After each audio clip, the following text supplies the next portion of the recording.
So reading comprehension is part of the critical reading part, critical thinking part of the SAT exam. Once again, IBA tries to follow the SAT exam, especially for BBA and ACF, but with EM and CS, the difficulty level decreases. और reading comprehension CSEM में आते हैं. उसके अंदर sentence completion भी होता है, उसके अंदर ग्रामर भी होती है, उसके अंदर वोकैब भी होती है.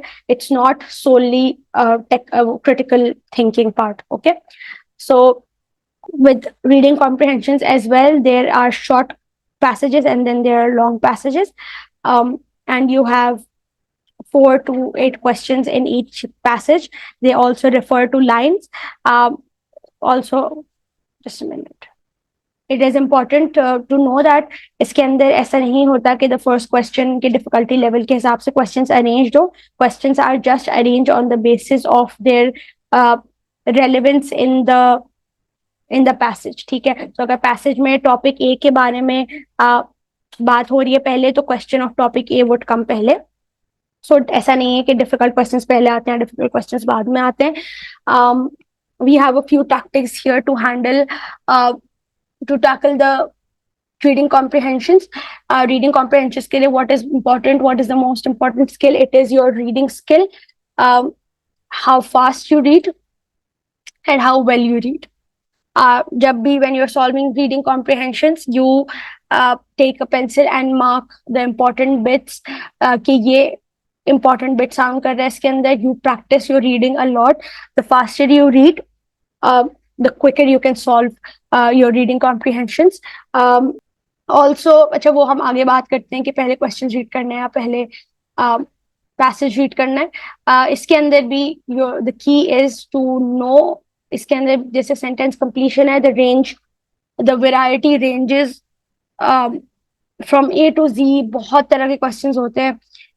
You cannot possibly learn कि किस किस तरह के question होंगे और उसका एक set pattern नहीं होता, unlike reading unlike sentence correction and parts of speech or punctuations.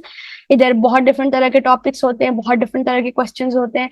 This will be improved by your practicing of the topic. ठीक है, the more reading comprehensions you practice, the easier it is for you.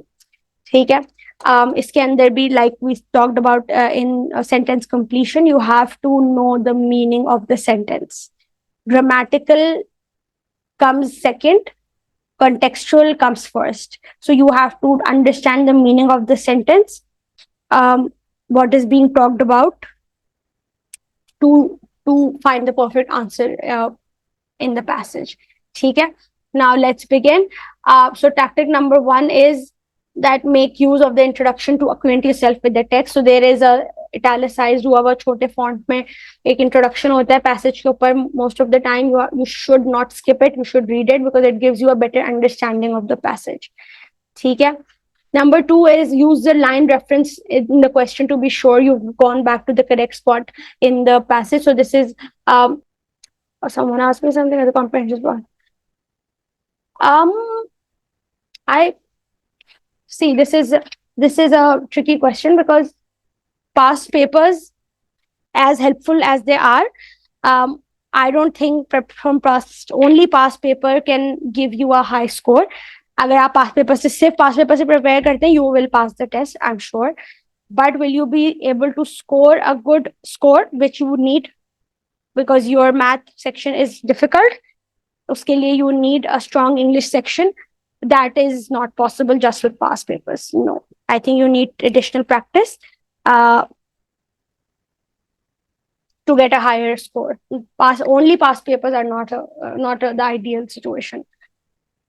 ठीक है, okay.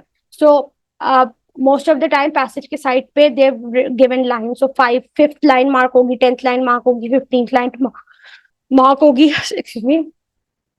तो और जब आपसे वो question पूछा होगा तो वो क्वेश्चन में रेफर करता है, refer to line 5 and what does this mean there. ठीक है. So it is very important that you go back to that line and see कि आप सही लाइन को पढ़ रहे हैं या नहीं पढ़ रहे. Also, you can, if you feel like at certain point you do not know the answer to this question या ये नहीं समझ आ रहा, you can go to the next question. That's completely fine. Normally questions interconnected nahi hote, but when you are going back to that question, remember to go to the correct line in the passage. ठीक है? That's important. Okay. So this is, I would say, it also depends on personal preference, your skill set, and it also depends on the kind of passage there is. But normally the rule of thumb is कि जब short passages होते हैं, so you read the question first and then read the passage. But जब long passages होते हैं, so you read the passage first and then the questions. But when you are starting out, read the passage first. अभी जब हम practice करें, I think it's better when you're starting out in your first, second, third passages, start with just reading the passage and then answering questions. ठीक है?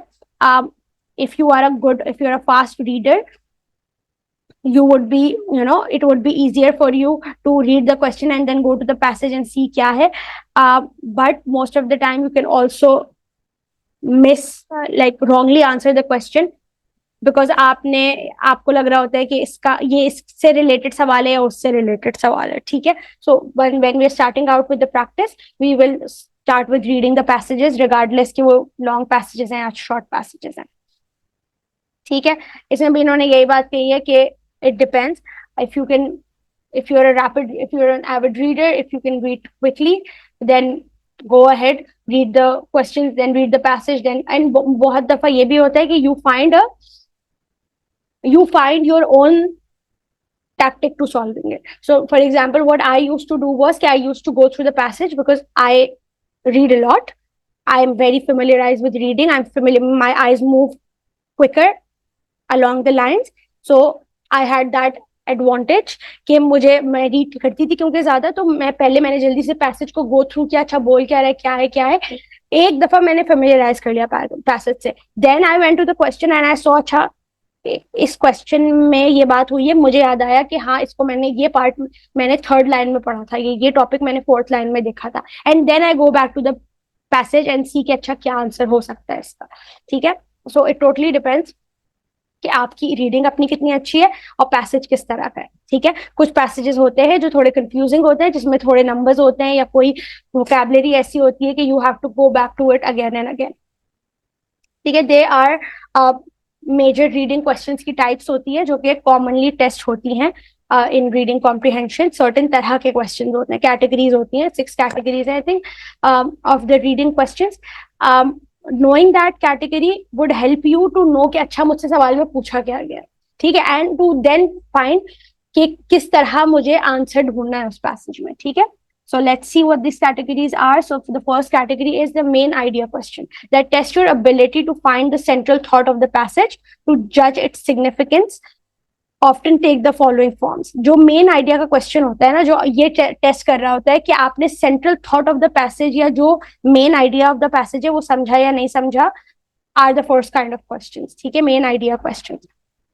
वो किस किस form में आ सकते हैं, लेट्स सी. वो आ सकते हैं, the main point of the passage is to, the passage is primarily concerned with, the author's primary purpose in this passage is to, the chief theme of the passage can be best described as, which of the following titles best describe the content of the passage, which of the following statements best express the main idea of the passage. All these questions are asking you about the central idea of the passage. ठीक है? Passage में बहुत सारी बातें की गई होती हैं, but there is always a central idea. The trick is to find that central idea, to find that primary purpose of the passage. So एक तरह के questions ये होते हैं जो आपसे पूछते हैं कि main idea के बारे में. ठीक है? So if you see any question like this, then you know that this is a question for your main idea. This is asking you about the main idea. Then we have specific detailed questions that test your ability to understand what the author states explicitly, are often worded as.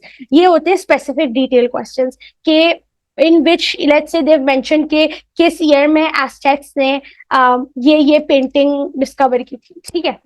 Let's say 1827. They ask you कि in what year the Aztecs discovered this painting, or in what year was the painting discovered by the Aztecs, and you write 1827 or whatever that was. They are trying to see how well you can pick something from the passage and put it. These are, in my opinion, the easier kind of questions, because एक तो explicit details होती हैं, मतलब वो details होती हैं जो clearly mention होती हैं passage में. कोई किसी का नाम होगा, कोई लोकेशन होगी, कोई ईयर होगा, इस तरीके की चीज होती है. ठीक है, so these I feel like are easy questions because इसका आंसर बहुत ओपनली गिवन होता है पैसेजेस में. So let's see what kind of questions refer to that. So there this तरह के questions आते हैं to ask you about specific details. There's according to the author states all of the following except according to the passage which of the following is true. According to the passage, the chief characteristic of the subject is, which of the following statements are best supported by the passage, which of the following is not cited in the passage as evidence. So इसके अंदर positive questions भी होते हैं और negative भी होते हैं. So there will be questions that ask you के ये क्या है, इसके बारे में ये बता दे, या ये है या नहीं है. But there are also questions that say के व्हाट, जैसे यहाँ पे कि which of the following is not cited in the passage, या the author states all of the following except this. So आपको देखना होता है जो ऑप्शंस हैं उसके अंदर क्या क्या गिवन है और क्या नहीं गिवन. ठीक है, so this part, the negative part of these questions are little tricky because आपको ये बताना होता है कि क्या नहीं दिया हुआ. ठीक है, so you will go through the option and see कि हाँ ये पैसेज में मेंशन है, हाँ मेंशन है, ये मेंशन है, मेंशन है. लेट्स से ऑप्शन डी है, ये मेंशन नहीं है पैसेज में, so option D is your answer. ठीक है, are we clear on this guys? Does this make sense till here? Once we solve these, this will make more sense. Then we have inference questions. So inference questions will test your ability to go beyond the author's explicit statements and see कि आपको क्या लग रहा है कि ये statements क्या imply कर रहे हैं, ये स्टेटमेंट क्या मीन कर रहे हैं. इसका मतलब ये कि इसके अंदर कोई ऐसी इंफॉर्मेशन नहीं होगी जो बहुत ओपनली गिवन होगी. ठीक है, कोई बहुत एक्सप्लिसिट इंफॉर्मेशन इसके अंदर नहीं होगी from the passage. This will test your ability कि आपने एक चीज पढ़ी और आपको क्या लगता है उसमें ऑथर ने क्या कहा, how you understand what the author said in the statement. ठीक है, सो वो इस तरह से हो सकता है कि kind of questions could be, it can be inferred from the passage that the passage suggests that the author would support which of the following views. उसमें आपको बताना है कि आपको क्या लग रहा है कि ऑथर किस व्यूज को सपोर्ट करेगा on the basis of the passage you read. ठीक है, the author implies that, the author apparently feels that, according to the passage it is likely that, the passage is most likely directed towards an audience of. इसमें बताया नहीं होगा उन्होंने कि किस audience के लिए डायरेक्टेड है पैसेज. आपको पैसेज पढ़ के ये बताना होगा कि ऑथर किसके लिए लिखा होगा ये. ठीक है, which of the following statements about can be inferred from the passage. ठीक है, so these are the kind of questions that will test your inference. Inference का मतलब होता है what you make of something. ठीक है, are we clear on this guys? I need a more consensual answer on this so we can move forward. Okay, let's move forward. Then we have questions about the tone and the attitude questions that test your ability to sense the author or character's emotional state often take the form of. कि मतलब author ये tone क्या है इस passage की, is it a formal tone, it is an informal tone, whether it's a judgmental tone, whether it's an argumentative tone, कि इसमें कोई आर्ग्यूमेंट हो रहा है, इसमें ऑथर एक जजमेंट पास कर रहा है, इसमें किसी को कन्विंस किया जा रहा है, इसमें एक केयर फ्री अप्रोच है, समथिंग लाइक दैट. कि टोन क्या है क्वेश्चंस का, और टू सी कि किस तरह से ऑथर की इमोशनल स्टेट है in this passage. So इस तरह के questions होते हैं. The author's attitude to the problem can be best described as the author's tone in the passage. Which of the following best describes the author's tone in the passage? The author's tone in the passage is that of a person attempting to dash dash dash. The author's presentation is marked by a tone of, let's say, argument, judgment, convincing, carefreeness, something like that. The passage indicates that the author experiences a feeling of.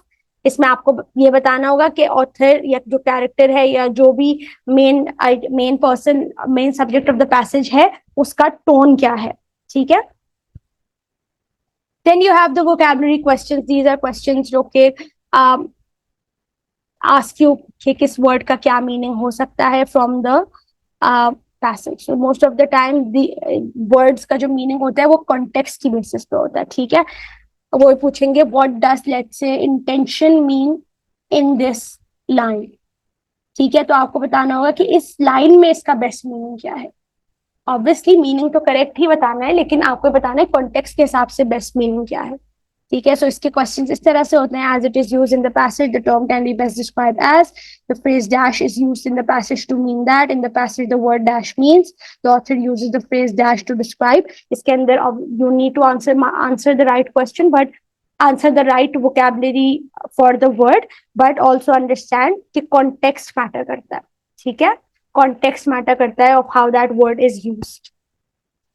Then you have the technique questions that test your ability to recognize a passage's method of organization or techniques often are worded as, कि जो technique है passage को लिखने की या जो method लिया गया है of organising that passage in a certain way, उसका क्या, उसको उसको किस तरह आप जज करते हैं।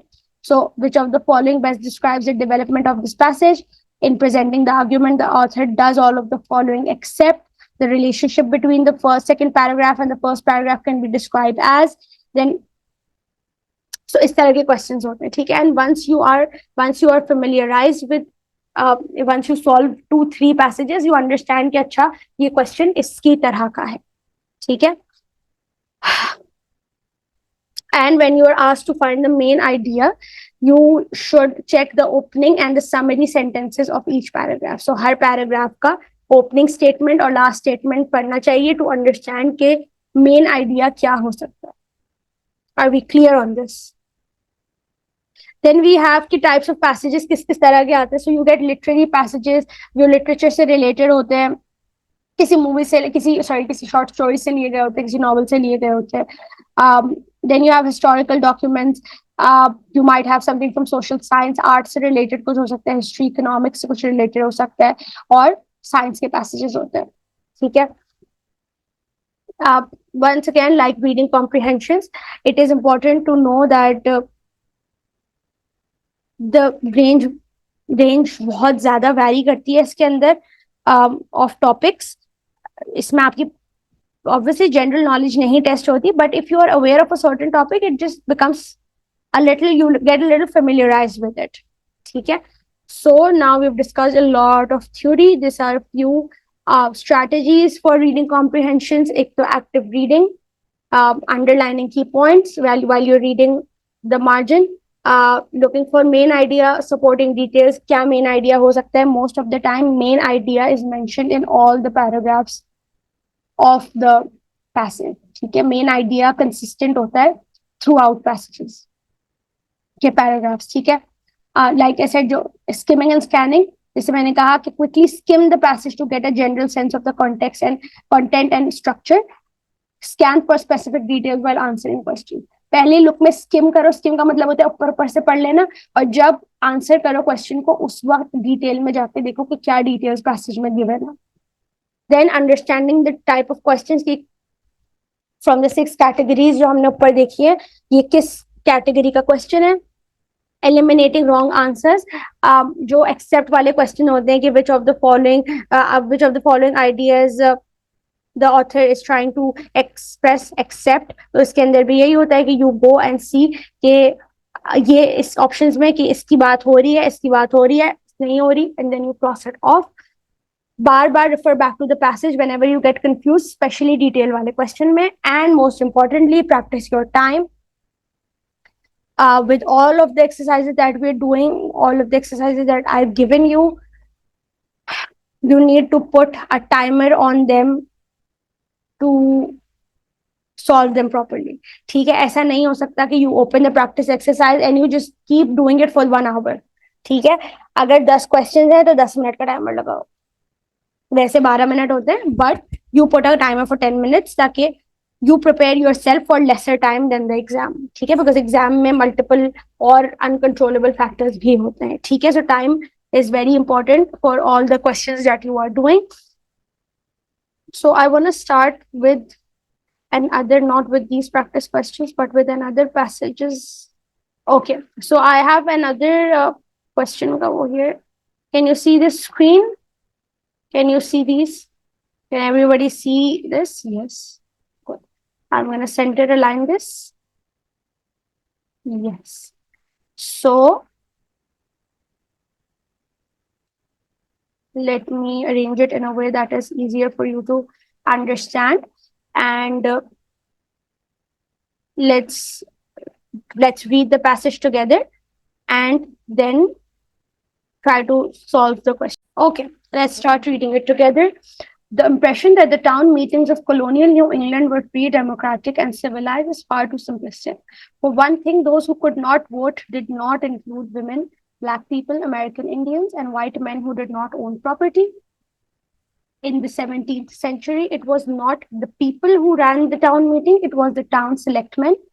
However, in early colonial Dedham, Massachusetts, there was a time when the townfolk themselves actually made all the big decisions at town meeting, a great and noble experiment. It lasted all 3 years and was abandoned by 1639, soon after the town was established. So this is something, this is a historical passage. Now look at the example in 967 to 9 in select method, the author distinguishes between. Okay, so let's see where the lines 9th to 7th is. So we're talking about these lines. General population and a small group, earliest colonizers and earliest inhabitants. यहाँ पे कोई किसी colonizer और inhabitant की directly बात नहीं की है. Ruler population and the population. Wait a minute.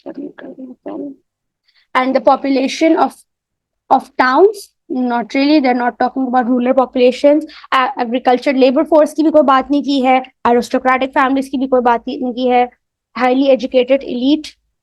Not really. Illiterate minority, ऐसी कोई बात नहीं की है. So option number 1 is correct here. Option number A is correct here. Then let's see, the author describes the experiment. Line 14. Line 14 is this. A great and noble experiment. It lasted all 3 years and was abandoned by 1639. So a lot of you wrote B for this. Let's see. Objectively summarizes crucial events in a typical town. Not really. No, it does not. In a typical town ने बात की, इन्होंने एक specific town की बात की है. So no. Enthusiastically reveals a startling discovery. Okay, let's see.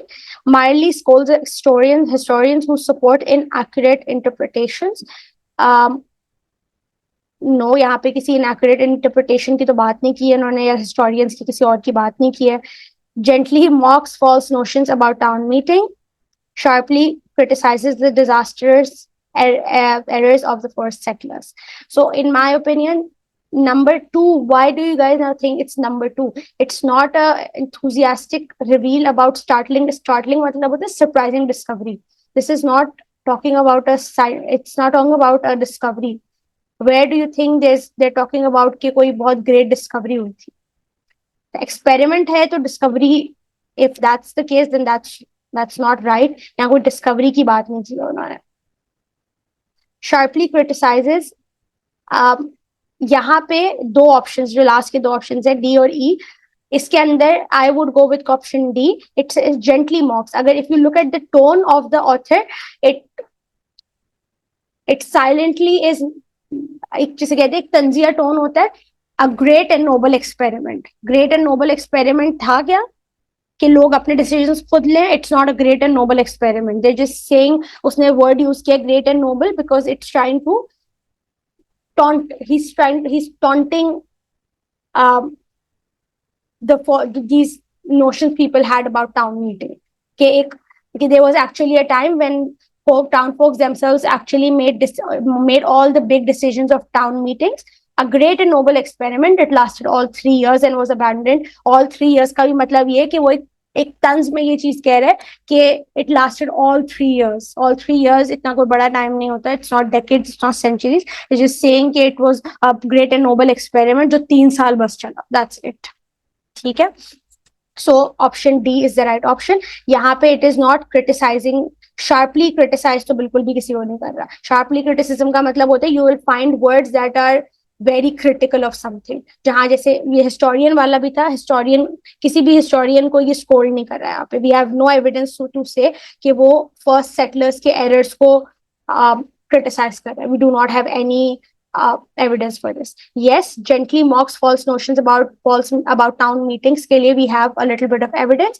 A great and noble experiment. It lasted all 3 years. So this is you trying to understand the context and the tone of the passage to answer a question. Okay. Okay, I think he is praising the experiment as at start. He describes the unjust in society as not all people were allowed to vote. Okay, so I'll tell you what he means by this. What he means by this is the impression that the town meetings of colonial New England were free, democratic, and civilized is far too simplistic. They're saying ऐसा नहीं था कि वो democratic थी, free थी और civilized थी. This is very simplistic to say. This is not true. You can say this is not true, or this is away from the truth. Okay? For one thing, those who could not vote did not include. It is trying to say that जो लोग vote नहीं कर सकते थे उसमें ये लोग तो इंक्लूडेड ही नहीं थे. Okay, women, black people, American Indians and white main तो उसमें इंक्लूड ही नहीं थे कि people who, because they were not even considered people, right. जिनको आप पीपल ही कंसिडर नहीं करते, आप ये थोड़ी कहोगे उनको कि they were people who could not vote. People who could not vote were the minority of the town, जिसमें ये लोग इंक्लूडेड नहीं थे. ये लोग उससे भी नीचे वाले लेवल पे थे. They were not even considered actual humans for them to have the right to vote. तो ये तो उस रेस में थे ही नहीं. उस रेस में वो लोग थे जो कि the elite class of the town थे, बस वो वोट कर सकते थे. जो बाकी लोग थे, जो बाकी व्हाइट लोग थे जिनके पास प्रॉपर्टी थी, जो वोटिंग का राइट रखते थे, उनको वोटिंग की इजाजत नहीं मिलती थी. That's what it's trying to say. ठीक है, इट्स नॉट ट्राइंग टू से कि इन लोगों को तो वोटिंग की इजाजत ही नहीं थी. ये these people were far away from being even considered capable enough of voting. ठीक है, that's what it's trying to say. And I understand थोड़ा सा ओवरवेलमिंग है, but take few deep breaths. There are a lot of practice questions for this. You still have days to practice this, so do not worry a lot about this. Practice will help you in this. Most of you got question number 1 right, so good for you. Wait. Okay. Now let's do question passage number the next passage. Okay, let me bring it to the next page. The next passage, and we have I think 2 questions for this. Yes, question 3 and 4. Let's go forward with this. And whatever option you're trying to choose, try to find evidence in the passage for it. How does one identify one's nationality if one has moved about the world a great deal? Writer Meme says, I would like to think that's how it's pronounced, or Zay, for Meme Zay, for example, was born in China to Chinese parents, taken to England as a young child, cared for by an Irish nanny, sent to school in the United States and France, and now lives in New York City. Another example is novelist Diana Chang, whose mother was Eurasian, Irish and Chinese ancestry, and whose father was Chinese. In the early 1970s, certain scholars included her work in anthologies of Asian American literature, but also castigated her for the lack of ethnic pride and themes in her novel. Castigated her means, let's say, critiqued her. There were lack of ethnic pride and themes in her novel. Uske jo novels the, they, even though here they included her in Asian American literature, which means that she is biracial, they said that her work lacked ethnic pride and Asian themes in her novel. Okay? So let's see the questions. The author includes the example of Meme Zay to show the what? Difficulty of determining one's nationality after many relocations. Yes, because they have given multiple locations that she was transferred to, and the how she was born in China and then taken to England and then United States and France, and then now she lives in the United States. Beneficial effects of a multi-ethnic heritage, no, they have not given any benefits of it, no. Influence of social rank in the perception of ethnic identity, no. Social ranking की कोई बात नहीं हुई है यहाँ पे. Social ranking means कि how वो जो class society होती है ना, system elitism होता है, and then you have people in the middle and then you have peasants, इस तरह की कोई बात नहीं हुई है इसमें. Advantages of wide experiences on author's creativity, not really. They haven't said कि author की creativity के बारे में कोई positively बात नहीं की है. Disruptive effects on family caused by extensive travel, no. They have not talked about कि family पे क्या effect होता है. Guys, do you understand why I marked all four these options wrong? Because I did not see evidence of these in the passage. If any one of you sees an evidence for any of these options in the passage, let me know. So A is the right option, the difficulty of determining one's nationality after many locations. Because read the first two sentences. How does one identify one's nationality? One has moved about the world a great deal, right? So the author is saying how does one identify with their identity, national identity, jab they keep moving to different parts of the world. So we have clear evidence for this.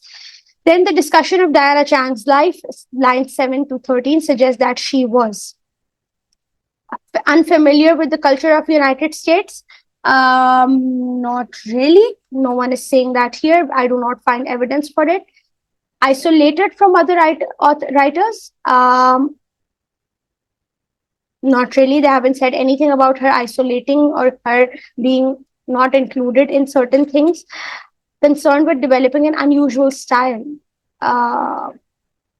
No, there's no talking about a style of writing. Unwilling to identify solely with one cultural background. Yes, we see evidence of this here. In the early 1970s, certain scholars included her work in anthologies of Asian American literature, but also castigated her for the lack of ethnic pride and themes in her novel. So yes, there is an unwillingness to identify solely with one cultural background. This can be an answer. Let's see answer number E, option E before answering. Trying to influence a small group of specialized readers. No, we are not talking about any group of specialized readers here. So the right answer is option D, that she was unwilling to identify solely with one culture. Why? Let's read it again. Another example is novelist Diana Chang, whose mother was Eurasian and father was blah, blah, blah. In the early 1970s, certain scholars included her work in anthologies of Asian American literature, but also castigated her for the lack of ethnic pride and themes in her novel. So Asian American shows us that there was an unwillingness to identify solely only with one cultural background. So her work included influences from both the backgrounds. Okay? Are we clear on this? Do we have any questions on this? Is there any confusion why I chose a certain option, why I thought a certain option was correct? You guys do understand now that every time I see an option, I go back into the passage to see कि इसके लिए मेरे पास evidence है या नहीं है. Okay, Akshay, Minka, are we clear? Okay, cool. Let me see, do we have other passages here? I think ये short passages थे. जो हमने अभी किए थे वो short passages थे. Okay, so now we have long passages. Okay. I'm not go into the long passages in class abhi because it will take a lot of time for you guys to read. We'll do another short passage. This one has around 4 questions. So yes, we can do this easily. Now, guys, remember all the things that I've told you in the last 2 passages and try to solve this one. Okay? I'm going to take this on to the next page so it's easier for you guys to see. And I'm going to center align this so together. Because it is filled with contradictions, performance is also filled with risk. This is the domain of stage fright. The actor is aware that appearing in front of an audience is a scary proposition. No, I think this is just telling you the line. This is line 3. Is a scary proposition. Maintaining the reality of the character is in itself a fragile affair. It demands of the actor a series of complex transformations. The actor has the unique problem of hiding and showing at the same time. The actor's conscious fear is not about making a mistake, but about allowing the audience to see something that they're not supposed to see, namely the performance fear or stage fright. The term stage fright has largely dropped out of use because we know now that that dwelling on something this Malevolent gives it power. If I tell you not to be afraid, you may dwell on your fear. If I say, do not think of fast food burgers under any circumstances, a line of them will parade through your brain. Exactly. The key to most fears is substitution. On the simplest level, you would replace the orgy with something less menacing to fill your consciousness. If you will imagine yourself to be a host rather than an actor and think more about the comfort of your listeners than their verdicts, everything will fall into place. This is a very thoughtful passage. Okay, let's look at the questions. What is the best way to describe the purpose of the two passages? Okay, passage one analyzes a phenomenon. Passage two suggests a solution to a problem. Okay, this can be an option. Passage one traces the consequences of an incident. Passage two narrates a process. I don't think there's an incident here, but let's see. So I would not say that they haven't mentioned an incident. So I'm going to cross this out at the same time. Passage one interprets a series of examples. Passage two gives a typical case. Not really. They're not giving a series of example of what. There's no series of example of anything. A typical case. यहाँ पे कोई case mention नहीं किया हुआ. इन्होंने एक solution sort of present किया in passage two. Both passages present well-known examples to challenge a misconception. Passage one they're not challenging a misconception or anything. They're not talking about a misconception here. I do not see the word misconception here. So no. Both passages explain a pattern of questioning previous theories. No. Passage two can question. It's not even questioning the previous theory. It is telling why the term stage fright has largely dropped out of use, why it has happened. They're not questioning any previous theories because I cannot find evidence. I can find evidence for that analyzes a phenomena. एक phenomena को analyze किया about an actor, and passage two suggests a solution to the problem. Passage this one was very easy. Okay, passage two में you can see a solution. That the key, देखो यहाँ पे the word key is here. The key to most fear is substitution. They're telling you how to solve this problem. So option A would be the right option here. In question number two, we have, in the context of passage one, the phrase maintaining the reality of character, line 4, most directly refers to believing oneself to be the character. In the context of passage one, phrase maintaining. Okay, let's find maintaining reality. Okay, this line most directly refers to believing oneself to be the character. Okay, could be playing the character in a way that resembles real life.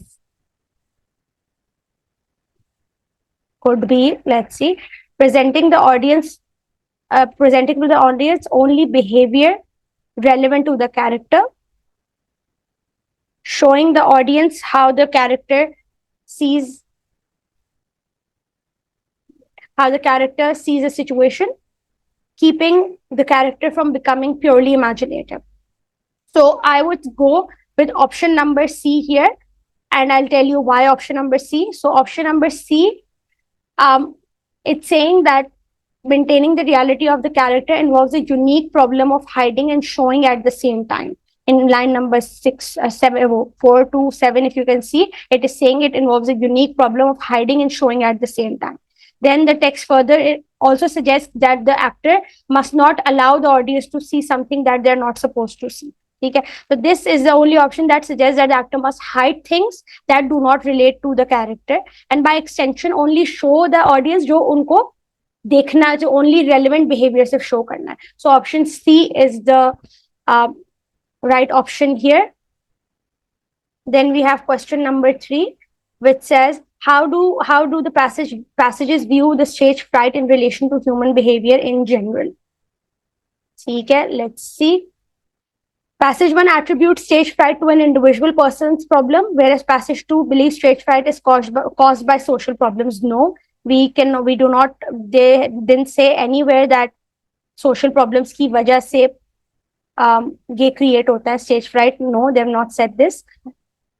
Passage 1, even though एक individual की personal problem के बारे में passage 1 में बात की है, but passage 2 में ये बात सोशल प्रॉब्लम की कोई बात नहीं हुई है. Passage 1 sees stage fright as normal and healthy, while passage 2 sees stage fright as an extreme reaction. No, they do not, कहीं पे भी उन्होंने मेंशन नहीं किया कि it's an extreme reaction. It's not an extreme reaction. They have not mentioned this anywhere. Then we have passage 1 emphasizes the situation unique to the theater caused stage fright, whereas passage 2 views stage fright as similar in one way or another to most fears. Yes, this could be because it is saying that the first situation में उन्होंने theater के perspective से stage fright की बात की है. But if you look at the second passage, they've talked about fear in terms of एक general context में कि कोई भी फियर जो होता है you can not eliminate a fear. जैसे उसने कहा यहाँ फास्ट फूड बर्गर्स के बारे में, if I say so, do not think about fast food burgers in under any circumstances, a line of them will parade through your mind. के एक general context में उसने बात की कि ये similar to all other fears होता है कि आप उसको खत्म नहीं कर सकते, आप उसको सब्सटीट्यूट कर सकते हैं. Both passages view stage fright as a phenomena that people experience in everyday life. Passage 2 does, yes. Passage 1 नहीं करता. Passage 1 is solely talking about stage fright, theatrical performances या acting performances में. So ये वाला भी cancel out हो जाएगा. And then we have both passages view stage fright as part of phases actors go through in their lives.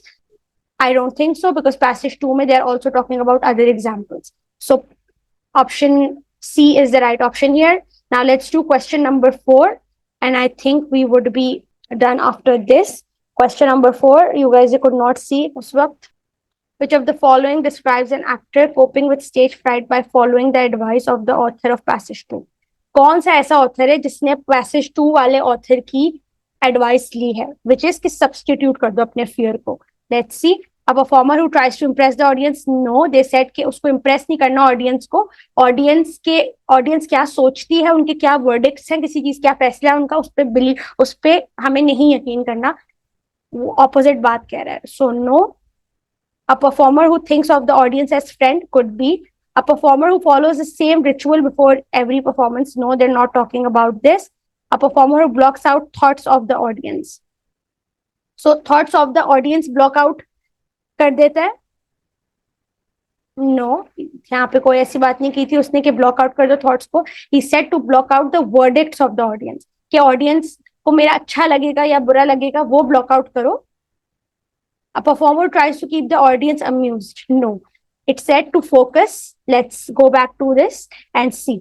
If you imagine yourself to be a host rather than an actor and think more about the comfort of your listeners than their verdict, everything will fall into place.